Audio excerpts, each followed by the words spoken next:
Samsung A52 ó ní charging problem. Ẹ jẹ́ kí n sáré explain ẹ ṣe lè resolve Samsung A52. Now first thing tẹ́ ní láti understand ni wípé configuration àti layout device yìí ó yàtọ̀. Now ó ní charging IC lọ́tọ̀. Charging IC ẹ̀ ló ń generate main power rail. Now tẹ́ bá wá sí point yìí ẹ ní láti study àwọn important line nígbà tó ti jẹ́ pé VPH power ó ti occur nínú charge data. Simply means pé tí ẹ bá yọ charging line ẹ̀ sílẹ̀, tẹ́ bá yọ charging IC ẹ̀ sílẹ̀, this one is not going to power.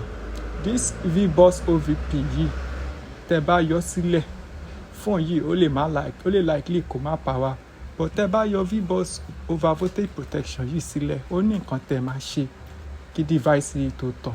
Now I'm going to teach you that. Now VBAT SR simply means VBAT line. Need àwọn ilé USB data point, USB data manager, CC1, CC2 kọ́ ní nǹkan tá a need for phone yẹn láti charge. Now let's go to the main context now. Láàrin 5 minutes máa explain bẹ́ẹ̀ ṣe lè ṣe fún yín. Now from the point of input lélẹ́yìí, if this one is VBus OVP, then this one is GND. Now why tó fi jẹ́ VBus OVP? Mo ti sọ fún yín pé terminologies ni. Now wọ́n kàn try láti sọ wípé from this point tó jẹ́ input ó lọ sórí OVP before kó tó dé area charging IC at all. So now in that scenario you need to study how this area works. You need to study this OVP over voltage protection line. How does it work? Tẹ́ bá yọ OVP yìí sílẹ̀ tí phone yẹn ò tàn, tẹ́ bá dá OVP yìí padà sí, bóyá due to overheating or misalignment, the phone is still not going to work. But I can tell you pé tí ẹ bá tẹ̀ wá sọ OVP IC yìí nù tí phone yìí ò tàn, here is what you can do. Look at this part. Now input tó wá síbí báyìí, kí ni nǹkan tí OVP yìí ṣe, kí ni nǹkan tí IC yìí ṣe pẹ̀lú ẹ̀ ni pé ó gbà, ó digest ẹ̀, ó dispense ẹ̀ out. Now there are some OVP tó jẹ́ wípé point yìí wọ́n máa bridge ẹ̀ papọ̀, ó kàn gba inú ẹ̀ kọjá ni, but this particular one ó digest nínú ẹ̀. So tẹ́ bá yọ, which means 2 important line àbí 1 important line is missing because òun ló connect méjèèjì papọ̀.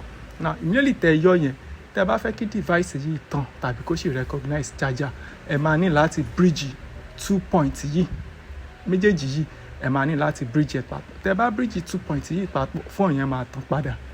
Ṣé mọ̀ pé àti ìfọwọ́kàn charging IC. Now problem tó ń occur pé kò charge, ó slow, ń ṣe kíní kan yẹn, ó máa solve. But tí ẹ bá yọ OVP tẹ́ wò wípé kò ń ṣe main charging rail, tẹ́ yọ sílẹ̀, tẹ́ restore, tẹ́ dá padà tí ò ṣiṣẹ́ tàbí replace ẹ̀ dáadáa, the phone is not going to work. So all you have to do is to bridge these 2 points together. That's one. Now immediately tẹ́ bá ti bridge it together, there is no OVP, but we still have many supporters around it. Now from this line ló ti gbé iná wá sí charging IC, ló ti gbé iná wọlé sí charging IC. On a very rare scenario lẹ máa ní reason láti change charging IC. On a very rare scenario ẹ tí ẹ ní any reason láti change charging IC yìí, simply because ó hard kó tó lè ní problem, kò kí n máa sábà ní problem. Now because ó ní so many OVP protection, títí pa àwọn capacitor yìí gan ló ń ṣiṣẹ́ fún. This is actually a resistor. Considering this brown capacitor, this is a resistor, simply because capacitor cannot be like this. More function capacitor ni pé ó máa store iná for short period of time, for some seconds. In case tí iná bá absent ló máa lè ṣiṣẹ́ pẹ̀lú ẹ̀. Now input yẹn ti correct, nígbà tẹ́ yọ OVP, that device is going to work perfectly. After tẹ́ bá yọ OVP yìí sílẹ̀, tẹ́ dẹ̀ bridge that 2 points together. Why tí kò ṣe tàn nígbà tẹ́ yọ OVP yìí sílẹ̀ ni wípé line yìí, iná tó wọ ibi báyìí kò present, kò dé charging area. Ẹ máa get ẹ o, kò dé charging area níbí báyìí, kò dọ́dọ̀ converter because there is no input. Now nígbà tí o ti sí input yẹn, kí ló fẹ́ generate VPH power? Nothing will generate VPH power, but torí ẹ̀ ló ṣe jẹ́ pé ìgbà tí ó sì battery ń bẹ tẹ plug charger ó ń tàn, fóònù yẹn ń display sójú because ó ń generate VPH power. This is the line from the charging area. So tẹ bá insert charger náà sí, tẹ bá insert charger, VBAT ló receive voltage wa. Now ó máa ní issue láti generate power. Ṣé àwọn reason tó ṣe máa ní issue láti generate power tí ò ní jẹ́ kí device yẹn tàn ní wípé input tó jẹ́ USB 5.0 voltage kò ní nǹkan kan ṣe pẹ̀lú iná VBAT o, but ó ní relationship tó ṣe papọ̀ pẹ̀lú ẹ̀, because IC yìí máa detect, there is something we call battery sense, charging sense. Ó máa detect wípé there is no protection from this line.